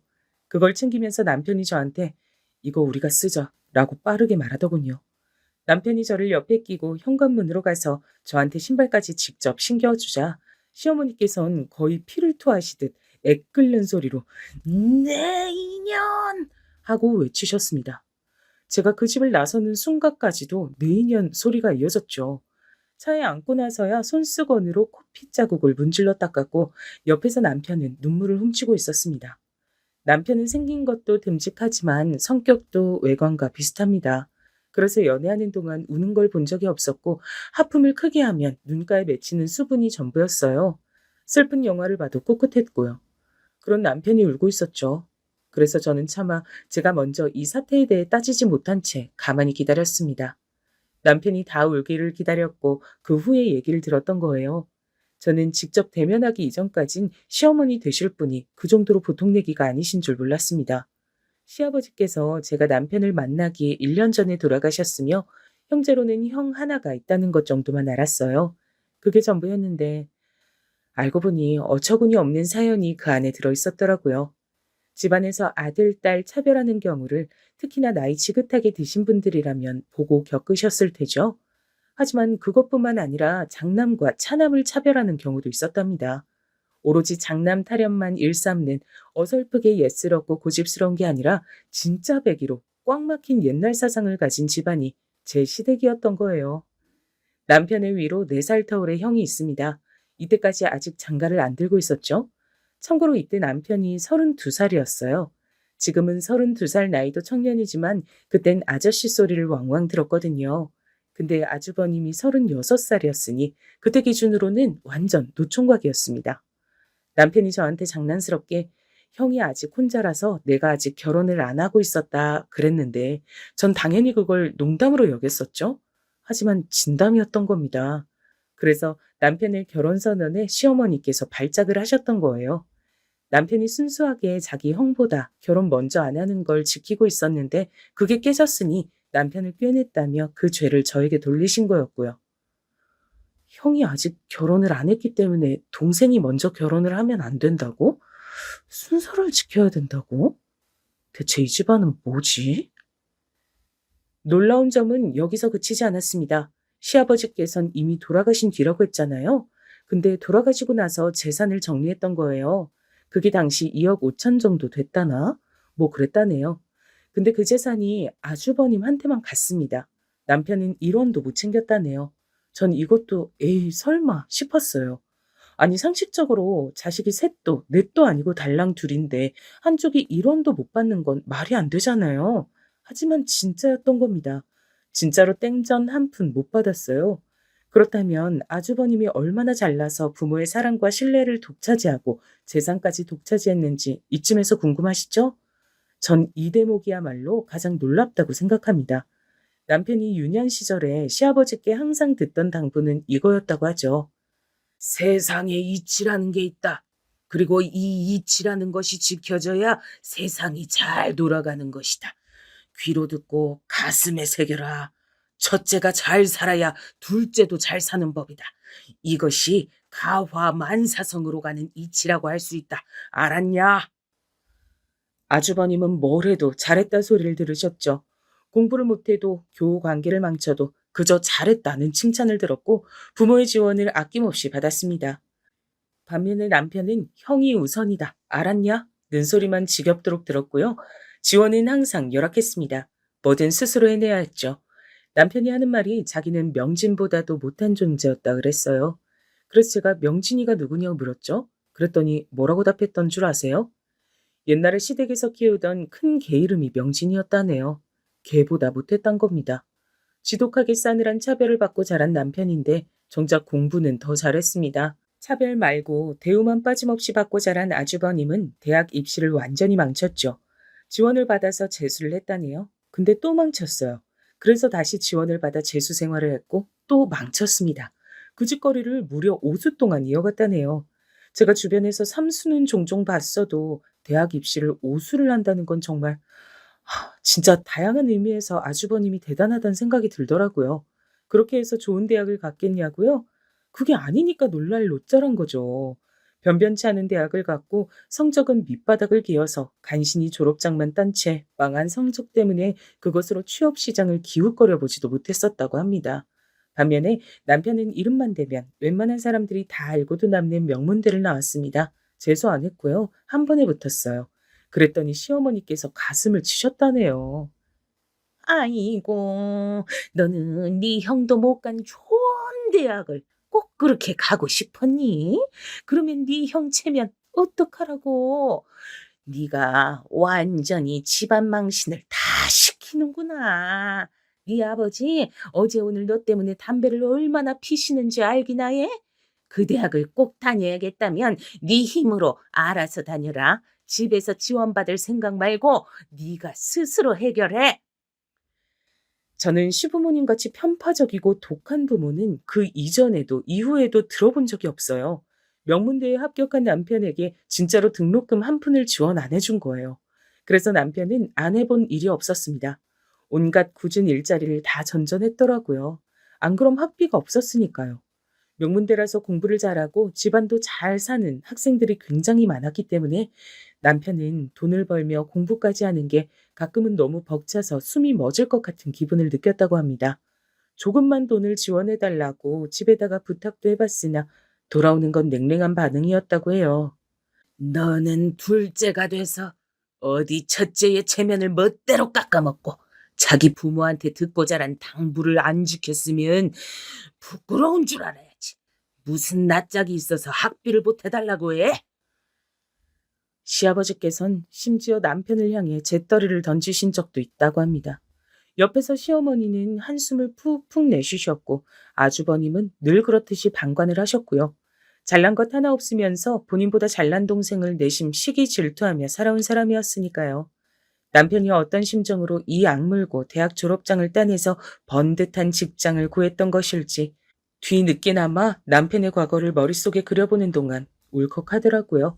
시어머니께 얻어맞은 양쪽 뺨이 말라붙은 코핏 자국이 아픈 것으로도 느껴지지 않았어요. 남편이 외롭게 걸어온 길보단 아프지 않았으니까요. 그런 수모를 당하며 살아왔음에도 자기 부모와 형을 기본 도리를 지켜가며 대한 결과가 일원도 주어지지 않은 집안의 재산과 거센 결혼 반대라니. 남편의 참담한 마음을 감히 헤아릴 수가 없었습니다. 그렇게 살아왔던 남편이지만 저를 만나 결혼을 꿈꾸게 되며 바뀌었다고 해요. 이젠 저와 꼬려 나갈 가족만이 자기 가족이라고 하더군요. 이런 못난 모습을 보여줘서 다시금 미안하다며 울먹이며 사과를 하는 남편의 손을 맞잡은 순간 전 무조건 결혼해서 행복하게 잘 살겠다고 스스로에게 다짐했습니다. 친정인 시댁에 이런 황당무계한 가풍을 전하지 않았어요. 고지고대로 전했다간 결혼에 차질이 생기기 뻔하니까요. 저는 화목하기도 하고 엄격하기도 한 그런 집안에서 자란 사람입니다. 어렸을 땐 친정 부모님께서 장사를 시작하시는 바람에 외할머니께서 저희 집에 거의 매일같이 오셔서 손주들을 봐주셨고요. 그래서 저는 외할머니를 통해 예쁨도 받았지만 어른을 공경하고 따라야 하는 예절도 철저하게 배웠습니다. 그러다 제가 중학교 3학년일 때 친정 아버지께서 암에 걸리셨고 저희 가족은 친가로 가서 살게 됐어요. 친가는 공기 좋고 물 좋은 시골 동네이기 때문이었죠. 친할아버지, 친할머니 모두 도시 생활을 한 번도 안 해보신 분들이었습니다. 예스러운 언행을 하시는 분들이었고요. 순박하시며 잔정이 많으시고 인망 또한 좋으신 분들이라는 것과는 별개로 사고방식이 옛날 옛적이신 분들이었죠. 외할머니처럼 특히나 어른 공경을 강조하셨어요. 그래서 저는 늘 집안 어른들, 밖에서 만나게 되는 모든 어른들께 예의를 잘 차리며 살아왔죠. 그게 정상이고 지극히 당연한 것이라고 여겼습니다. 그렇게 자란 저였으니 시어머니께서 다짜고짜 제 뺨을 후려 갈기시며 막말을 퍼부으셔도 그때 차마 반격한다는 선택지를 갖출 수 없었던 듯 싶어요. 아무튼 제 친정의 가풍은 이럴기에 남편이 시어머니와 절연을 했다는 걸 밝히면 아무리 그래도 자식이 부모를 안 보고 살다니 대체 이유가 뭐냐며 추궁이 쏟아질 테고 그렇게 꼬리에 꼬리를 물고 시댁의 이모저모가 딸려올 것이 뻔했죠. 그래서 저는 남편과 작당을 해버렸어요. 시아버지께선 돌아가셨고 시어머니께선 치매가 와서 머나먼 지역의 친척 댁에 살고 계시고 아주버님은 종교 활동을 위해 아프리카에 사시느라 연락도 안 된다고 해버린 겁니다. 그렇다고 존재하는 사람들을 아예 없는 것처럼 해버리면 반드시 사는 동안 말실수 한 번 나올 수 있어. 시어머니랑 아주버님이 존재는 하되 접점이 없는 것처럼 해야겠다. 그때는 상황을 이겨내기 위해 거리낌 없이 묘수를 낸 것이었고 결과적으로 친정의 흔쾌한 허락을 받아서 결혼까지 금방 잘 했는데요. 전 금세 죄책감 비슷한 걸 느끼기 시작했어요. 왜냐면 제가 친정 식구들을 속인 거잖아요. 남편하고 서로 손발이 맞아서 작당을 하긴 했어도 제가 먼저 이렇게 하자고 제안하며 이끈 것이었기에 남편을 향해서도 왠지 모르게 캥기는 기분이 들었습니다. 여자는 결혼하고 나면 고부관계가 최대 관건이라고 하던데 그만큼 고부관계가 중요한 것인데 제가 며느리 된 사람으로서 시어머니께 정말 코빼기도 안 비추고 이렇게 살아도 되는 것인지 그런 불편한 마음도 자꾸만 들었고요. 결혼하고선 늘 심란했습니다. 제가 은근하게 남편을 많이 떠봤었죠. 시어머니를 안 뵈러 가도 되는지, 정말 괜찮은지 이런 것들이요. 그럴 때마다 남편은 정말로 괜찮다 이렇게 답을 해줬습니다. 그런데 평소에 하도 표정이 무뚝뚝하다 보니까 대체 어디까지가 진심인 건지 몰라서 전 헷갈렸어요. 사람이 거짓말을 하고 살면 손해라는 걸 느낄 정도로 불편한 마음으로 지내던 어느 날 남편이 굉장히 착잡한 얼굴로 집에 왔죠. 회사에서 무슨 일이 있었냐고 물으니까 아니래요. 그래서 어디 아프냐고 하니까 그것도 아니래요. 근데 얼굴 보면 심상치는 않은 게 확실하고 제가 머뭇거리다 이렇게 물어봤죠. 혹시 어머님 일인 거야? 어머님한테 무슨 일이라도 있어? 맞지? 아, 그걸 어떻게 알았어? 얼굴에 그렇게 쓰여 있어. 어머님이 왜? 무슨 일인데? 우리 멋대로 결혼해버렸다고 머리 끝까지 화가 났어서는 연락 한 번도 안 하고 사셨잖아. 근데 갑자기 뭔 일이라도 생긴 거야? 그게 우리 엄마가 다쳐서 입원을 하셨다네. 발에 깁스도 달았대. 뭐? 어쩌다가? 교통사고라도 당하신 거야? 아니, 그런 건 아니고 나도 자세한 건 모르겠지만 언뜻 듣기론 우리 형이 결혼하기로 한 여자하고 몸싸움을 벌이신 것 같아. 제가 그때 흥부가 기가 막혀라는 소리가 절로 나왔어요. 상상도 못한 전말이었습니다.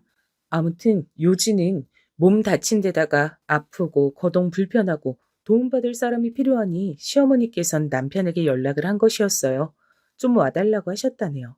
나중에 생각한 건데 만약 시어머니께서 저에게 따로 연락할 방법을 아셨다면 저를 불러내서 수발을 들게 하셨을 것 같더라고요.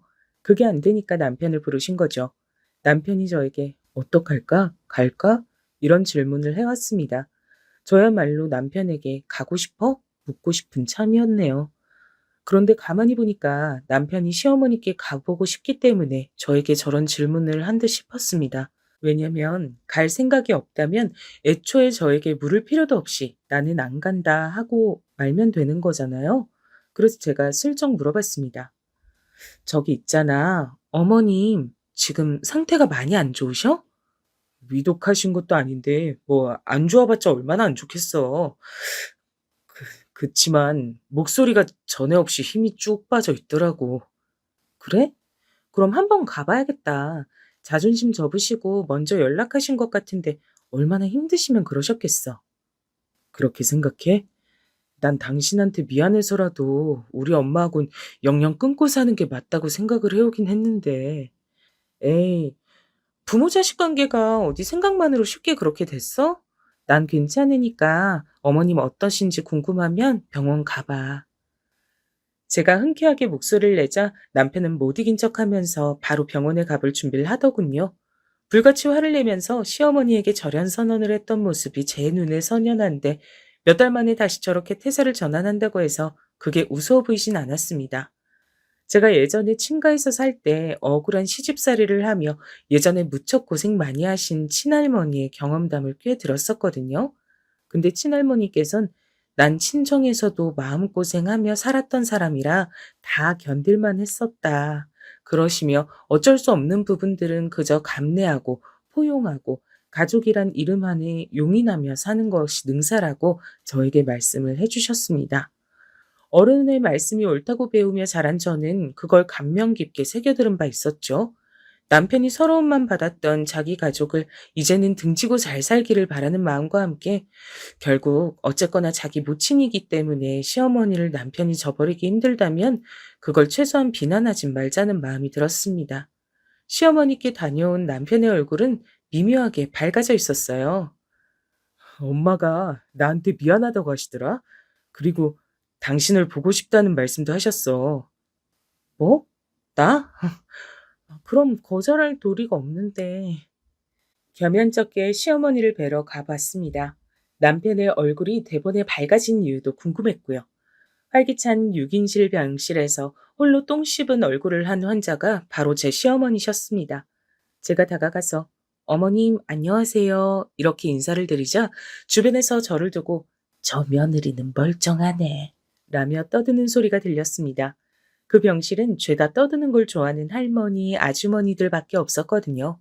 시어머니께선 커튼 좀 쳐라 고 퉁명스레 말씀하시면서도 한쪽 입꼬리를 실룩거리셨습니다. 기분이 나쁘신 것 같진 않았어요. 자리에 커튼을 치고 시어머니와 작게 대화를 나누며 저는 내막을 알게 됐습니다. 제가 남편과 멋대로 결혼을 해버리자 시어머니께선 분노하셨고 아주버님께선 조급해지셨나 봐요. 갑자기 여자가 생겼다고 했다네요. 그것도 9살 연하로요. 그러더니 다시 얼마 뒤엔 결혼을 하겠다고 하신 겁니다. 거기까진 시어머니께서 쌍수들과 환영하셨죠. 그러나 아주버님께서 데려온 여자를 보고 기함을 하게 되셨대요. 훈훈하게 첫인사는 나눴는데 그 이후에 그 여자가 통화하는 소리를 시어머니께서 들으신 거예요. 네, 밥은 아이 먹었습니다. 그리고 내 지금 멀리 나와 있습니다. 저게 뭐야? 저 요상하기 짝이 없는 말투. 저거 북한 사람이야? 뭐야? 곧바로 이상한 점을 발견하셨죠. 하필 본 모습을 드러내며 무방비하게 통화하는 말투를 들킨 그 여자를 아주버님께서 옹호하셨어요. 어떤 말로 옹호하셨는가 하면 어차피 우리는 다 한민족이라고 하셨답니다. 시어머니께서 기절하려고 하셨죠. 뭐가 한민족이야? 너 설마 북한 여잔지 뭔지 저거랑 결혼하는 거니? 저거 탈북민이야? 탈북민이라니, 엄마, 아니에요. 제가 어떻게 북한 여자하고 결혼을 해요. 조선족? 그래, 저게 조선족이구나. 조선족이었어. 어디 멀쩡히 한국 사람인 척 연기라고 우리 집안 대들보를 빼가려 그래?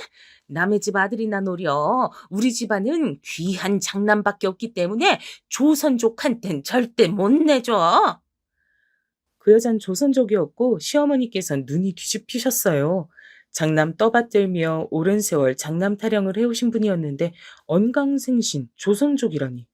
시어머니께서 절대 용납 못하실 일이었죠. 하지만 시어머니의 유별난 장남 타령을 알지 못했던 그 여잔 단순히 조선족을 혐오하시는 분이라고 시어머니를 오해한 바람에 머리 뚜껑이 열렸대요. 시어머니를 향해 무식하게 굴지 말라. 그 여자가 외쳤고 성질 더러운 것으로 둘째가라면 서러우실 시어머니께선 바로 싸대기를 날리셨어요. 그 여자가 말로만 외칠 때 몸으로 시어머니께선 보여주셨습니다. 그리고 결혼하기로 한 여자가 복날의 개처럼 두드려 맞는 걸 지켜보던 아주버님께선 아연 실색을 하신 채로 시어머니를 말리려 하시다 그만 뒤로 확 밀어버리신 거예요.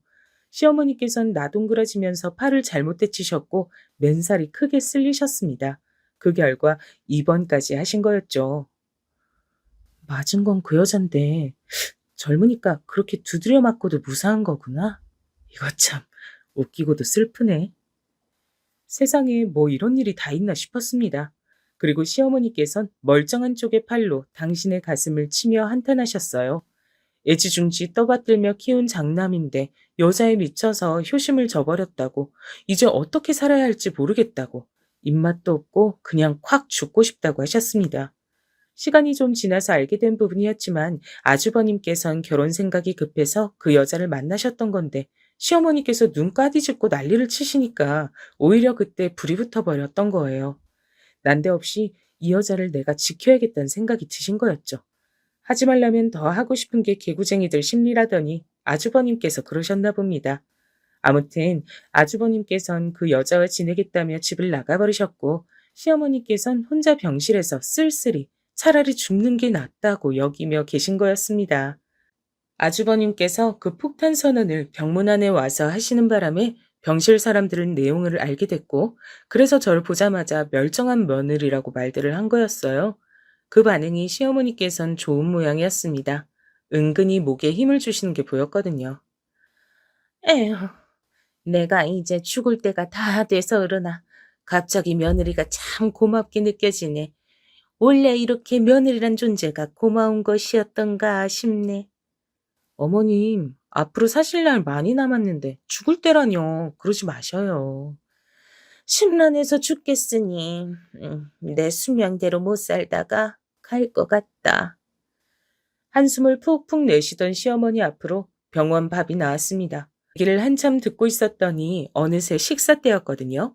입맛 없다면서 너나 먹어라 하시던 시어머니께 식사 꼭 하시라며 당부를 드렸습니다. 제가 어떻게 병원 밥을 대신 먹나요? 말도 안 됐죠.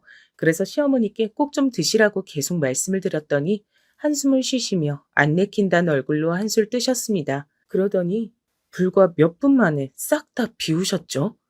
한 손으로도 수저 젓가락을 현란하게 바꿔주시면서 잘 드시더라고요. 싹 비우시고 나선 또 서글픈 표정으로 그만 살아야겠다 하셨습니다. 친가 시골 동네에서 살 때 어르신들이 늙었으면 뒤져야지 이렇게 자책을 하곤 하셨는데 친정엄마께서 설명하시기론 그래놓고 진심으로 뒤질 생각이신 어르신은 아무도 없다 그랬어요. 그걸 떠올리며 시어머니께선 안 죽고 살고 싶으신 거란 결론을 내렸습니다. 그 아끼시던 장남이 그렇게 됐는데 살아갈 낙이 어디 있냐고요? 글쎄요. 저도 그게 궁금했는데 남편은 바로 그 해답을 본인이라고 봤습니다. 더 정확히는 본인하고 저요. 자기 형이 모친 가슴에 대못받고 가출했으니 드디어 자기 혼자 모친의 사랑을 독차지하고 드디어 인정을 받는 아들이 됐다고 남편은 그렇게 여기는 듯 했어요. 그래서 시어머니의 부름을 받고 병문안 다녀와서 표정이 밝았던 겁니다. 드디어 그 망할 형놈을 밀어냈다고 생각한 거겠죠. 시어머니를 미워하고 원망하는 마음보다 인정받고 사랑받고 싶다는 마음을 더 크게 가지고 있는 남편을 이때 정확히 체감했습니다. 거짓말해가며 했던 결혼이라 가뜩이나 캥기는 게 있었던 저는 남편의 그 마음을 따라주기로 했죠. 왕복 사대기 맞고 모욕을 당했던 일을 잊은 건 아니었지만 그 일도 일단은 사과를 받았으니까요. 그땐 내가 정말 미안했다. 우리 집 장남이 정신 나간 조선족 여자하고 결혼하겠답시고 설칠 줄 알았더라면 내가 그때 네 뺨 안 때렸지. 오히려 환영한다고 두 팔 벌려서 안아줬겠지. 근데 너는 한국인 맞지? 나중에 뭐 알고 보니까 네가 외국인이었다든가 그렇게 되는 건 아니지? 네, 저 토종 한국인 맞아요. 양가 모두 한국 사람들만 가득해요. 어휴, 그러니 근본 있는 집안이다. 내가 너를 진작 좋게 알아보지 못한 게 아쉽다. 분명히 저를 좋게 봐주시는 말씀이 맞긴 했는데 내용을 보면 되게 이상한 것 같고 그런데 또 막상 캐묻기는 애매한 그런 게 좀 있었습니다. 성격이 보통 내기가 아니셨기 때문에 기가 세셨고요. 좋게 말해서 카리스마가 있으셨죠. 어리둥절한 사이에 휩쓸려가게 된다고나 할까요? 결혼 전부터 틀어져서 시댁과 척을 쥐고 살았던 저는 아주버님이라는 황당한 계기로 인해 저 스스로 시어머니와 화해의 악수를 한 뒤 지내게 됐습니다. 남편이 깊은 애증의 대상인 자기 모친하고 어쨌든 잘 지내본다면 다행일 것 같다는 그따위 아니란 생각을 했던 제가 지금에 와선 그저 웃기네요. 시어머니께서 단박에 저희 부부를 향해 내 새끼, 내 며느리 하며 친근함을 표하진 않으셨어요. 곧 죽어도 차남보단 장남이 대들보라 여기시는 분이었고 순한 차남을 꼬드긴 천하의 불려시가 저였으므로 묘하게 저희를 괄시하는 분위기가 있었죠. 근데 시어머니께서 절 가까이 두고 싶어 하신 이유가 좀 생겼어요. 첫째로 어색하고 대면대면한 고부부 관계를 유지하던 어느 날 시어머니께 전화가 왔는데 치과 진료비가 너무 많이 나와서 큰일이라고 돈 좀 대줄 수 있겠냐고 하더라고요. 네? 치과요? 아, 어머닌 요새 치과 다닌다 그러셨죠? 근데 얼마나 나왔길래 이러세요? 보철 떨어진 거, 그게 그렇게 큰일이니? 견적이 580인가, 560인가, 하여간에 그렇게 나왔어. 내가 하도 어이가 없어서 일단 아들 며느리하고 얘기 좀 하고서 진행한다고 해놨어. 그게 그렇게나 비싸다고요? 말도 안 돼요, 어머님. 거기가 어딘데요? 제가 직접 가서 얘기 좀 들어봐야겠어요. 네가 직접 오겠다고? 그럼 나야 좋지. 네가 이렇게 도리는 아는 애였구나. 그 치과로 갔습니다. 시어머니와 함께 설명을 들었는데 알고 보니까 보철 떨어진 걸 다시 쓸 수가 없으니까 그냥 임플란트를 진행해야 한다는 얘기였더라고요. 웬 임플란트? 제가 하도 어이가 없어서 시어머니 모시고 그냥 나왔어요. 그랬더니 저한테 돈 내기 싫어서 이러냐고. 제 남편한테 다 말하겠다면서 우리 효자는 나를 무시하지 않을 거라면서 난리를 치시길래 근처에 다른 치과로 얼른 들어가 봤습니다. 그랬더니 거기서 보철 떨어진 거 붙여주겠다고 하더라고요. 총 다 해서 얼마 나왔던가? 12,000원이었나? 아무튼 그랬습니다. 시어머니께서는 무척 민망해 하셨으며 600만 원에 이르는 금액을 부른 그 치과를 박살내겠다고 하셨어요. 진짜로 가서 깽판이라도 치실까봐 제가 거듭 붙잡고 말렸습니다. 그러자 헛기침을 하시면서 네가 정 그렇다면야 라며 잠잠해지셨죠. 이 사건 이후로 자꾸만 시어머니께서 저에게 연락하며 간섭을 해대셨고요. 또 하나 이유가 있었는데 제가 자라온 배경을 시어머니께서 다 알게 되신 이유였습니다. 나이 지긋하신 집안 어른들 아래서 자란 저였기 때문에 좋게 말하자면 어른 공경 잘하고 예의 범절을 지켰으며 나쁘게 말하자면 불합리하더라도 일단 참고 숙이는 답답이었는데요. 시어머니께선 제 얘기를 듣고서 분명 오호라 눈을 번뜩이셨던 것 같아요. 알고 보니 제가 당신께서 쥐잡듯이 잡을 수 있는 며느리였으니까요. 얼마나 신이 나셨겠어요. 근데 전 그것도 모르고 시어머니께서 자꾸만 저희 부부의 일상을 말을 얹으시고 저에게 살림 얘기를 늘어놓으시는 게 적적해서 그러신 줄로만 알았습니다. 남편은 자꾸 우리 엄마가 그럴 사람이 아닌데 라고 했고요. 시어머니께서 진정으로 저를 며느리로 인정을 하셨기 때문에 그렇게 구시는 거라고 자연스럽게 생각하게 됐습니다. 그렇지 않다면 말이 안 됐으니까요. 시간이 갈수록 전 시어머니가 너무 신경 쓰였고 걸리적거렸는데 남편은 점점 더 저에게 고마워했습니다. 나는 살면서 이런 순간이 올 줄은 꿈에도 몰랐어. 평생 부모님께 뒷전으로 밀려나고 관심 전혀 못 받고 그렇게 살다 죽을 줄 알았는데 이젠 엄마가 나하고 당신을 의지해서 지내시잖아. 특히 당신이 편하고 좋은가 봐. 전부 당신 덕분이야. 항상 고마워. 쑥스러워하면서 저에게 고맙다고 인사를 하는데 그 앞에서 제가 초를 칠 순 없는 노릇이었죠. 그렇게나 중요하단 고부관계라는 거 어디 한번 사력을 다해서 열심히 가꿔보자 싶었습니다. 하지만 생각처럼 쉽지만은 않았어요. 제가 다진 각오를 아득히 뛰어넘는 존재. 그것이 바로 시어머니셨습니다. 너 뭐야? 지금 시간이 몇 시인데 아직까지 안부 전화 한 통을 안 놓고 있을 수가 있니? 너 어디 한번 나랑 해보잔 거야? 네? 아, 어머님, 제가 오늘은 급한 용무가 있어서요. 연락드리는 걸 깜빡했어요. 그게 다야? 그러고선 끝이야? 땡? 그럼 제가 뭘 더 해드려야 될까요? 내일은 꼭 안부 전화를 드리겠다는 약속? 아니면 맹세? 맹세 같은 소리 하네. 이 맹추가. 당연히 죄송하단 인사부터 해야지. 네 사정만 말하면 끝이야?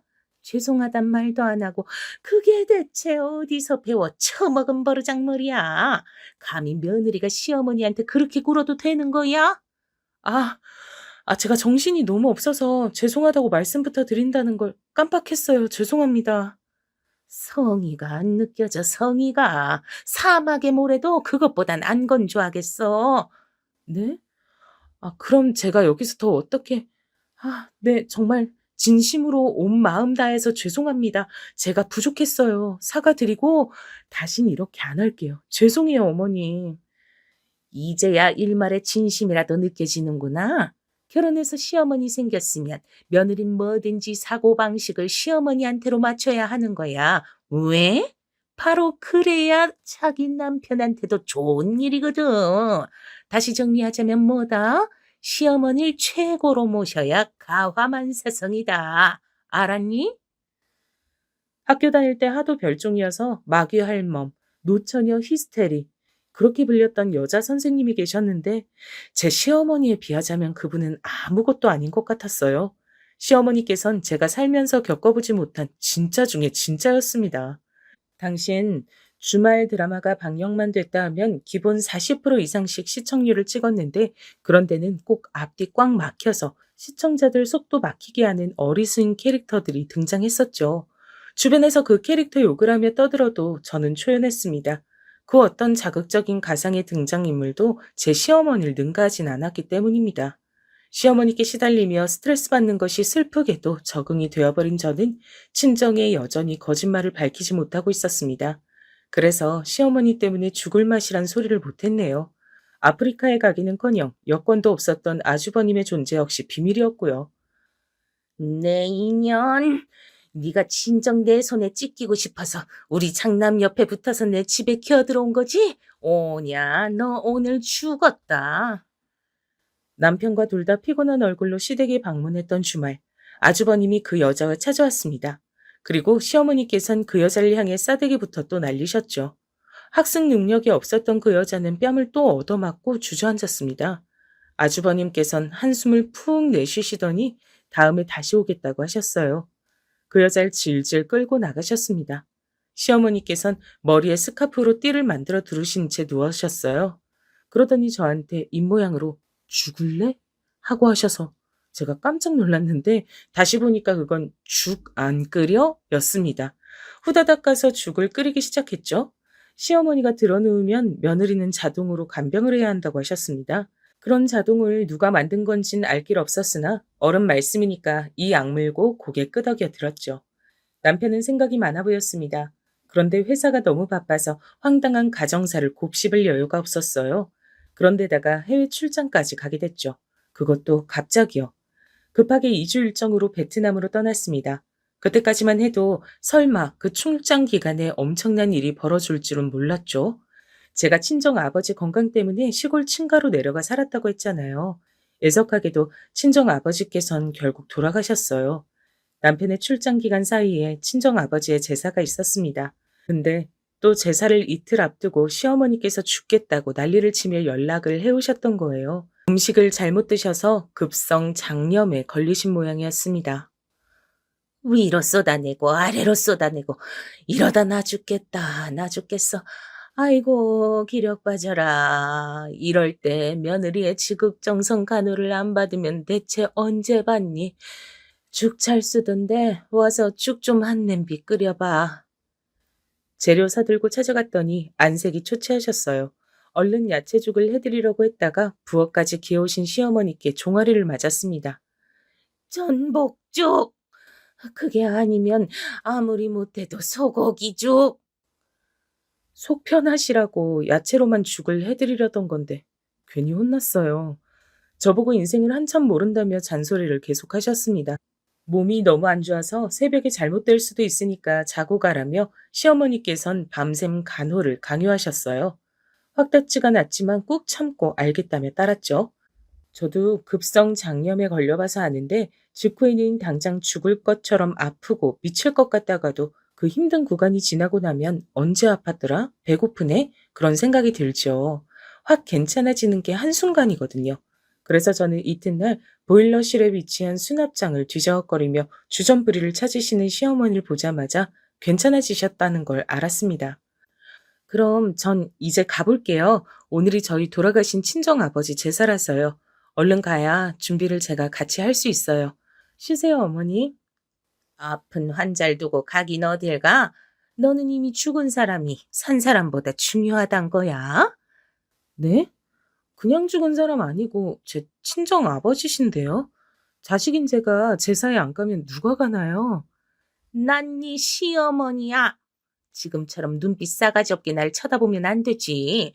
한 집안의 며느리가 됐으면 그 집안의 뼈를 묻어야 한다. 며느리가 출가 외인이라는 건 너도 잘 알 텐데 시어머니인 내가 가지 말라고 하는데 네가 감히 단박에 싸가지 없이 나와? 안 되겠구나. 기가 막혀서 콧웃음을 쳤는데 그게 너무 싸가지 없이 보인 모양이에요. 시어머니께선 여기서 반성하라 하셨어요. 문을 닫고 나가셨죠. 당연히 저는 그럴 생각이 없었죠. 장단 맞춰드리는 신용만 하다가 그냥 휙 가버릴 생각이었어요. 그런데 문이 밖에서 잠겼더라고요. 바깥으로 잠금 장치가 달려있다는 걸 그제야 알았습니다. 어머님, 이건 아니죠. 뭐 하시는 거예요? 얼른 여세요. 그런데 콧노래를 부르시며 꼴 좋다 라는 소리를 하시더니 그 앞을 떠나시더라고요. 그때부터 미칠 것 같아졌죠. 문을 발로 밀기도 하고 주먹으로 부술 듯 치기도 하면서 난리를 쳤습니다. 하지만 여는 것은 무리였어요. 저는 다른 수를 써야겠다 싶어서 잘못했다고 사과를 하는 전략으로 갔습니다. 제사에 안 가겠다고도 외쳤죠. 하지만 소용이 없었어요. 전 휴대폰도 없이 그 안에 갇혀서 식은땀만 흘려댔습니다. 울부짖으며 큰 소리도 내봤고 오만 난리를 쳐댔으나 아무것도 안 통했어요. 머리만 어지러워졌습니다.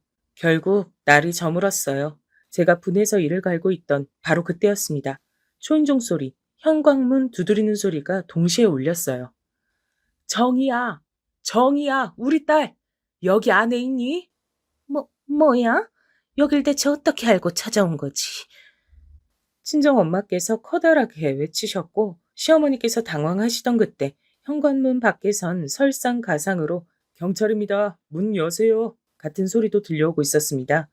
혼이 나간 채로 현관문을 열어주신 시어머니께선 바로 아차 싶으셨죠.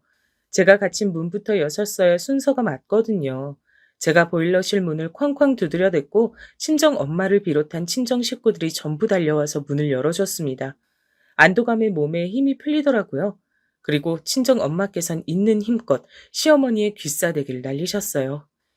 이 지옥불에 태워 죽이려나. 내 딸한테 이따위로 굴어? 넌 곱게 못 죽는다. 사람 하나 죽일 기세셔서 경찰들이 친정엄마를 얼른 말렸을 정도예요. 어찌나 세게 맞았는지 시어머니께선 입가가 터져 있었죠. 전 구출된 건 좋지만 이게 어찌된 영문인가 싶었어요.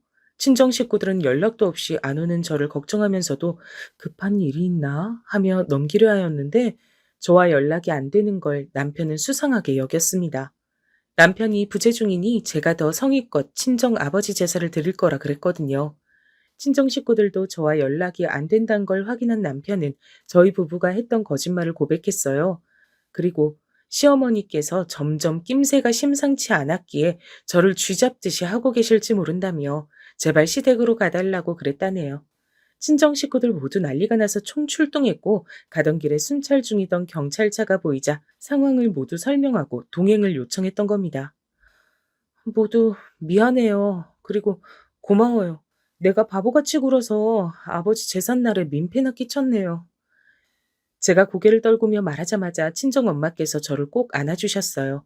제 잘못은 없다며 신뢰를 주지 못해서 거짓말을 하게 만들어 도리어 미안하다고 그렇게 저에게 말씀을 해주셔서 저는 눈물이 나고 말았습니다. 친정을 믿지 못하고 제멋대로 판단한 것 같아서 제가 너무 어리석었다고 느꼈네요. 경찰차까지 앞에 있었으니 동네에 소문이 다 났어요. 원래 평판이 좋지 않았던 시어머니께선 그대로 찍혔고 동네 일대에서 왕따가 되셨습니다. 제가 시어머니와 갈라선 건 당연했고요. 귀국한 남편은 시어머니를 만나지조차 않았습니다. 평생 안 볼 거라며 2번 다시 나약하게 굴지 않겠다 그랬어요. 저와 제 친정이 자기의 유일한 가족이라고 강조하며 뜨거운 눈물을 흘렸습니다. 또 한 번 자기 모친에게 실망하고 상처를 받은 남편이 불쌍하기도 했어요. 얼마 후 남편은 해외 근무를 회사에서 제안받았고 저는 적극 찬성했습니다. 그래서 5년간 둘이 외국에 나가서 살았죠. 그곳에서 첫째, 둘째 모두 태어났고요. 아, 시어머니는 그때 어떻게 되셨냐고요? 남편이 완벽히 돌아서자 악에 바치셨습니다. 됐어. 어차피 우리 집안은 장남이 대들보였지.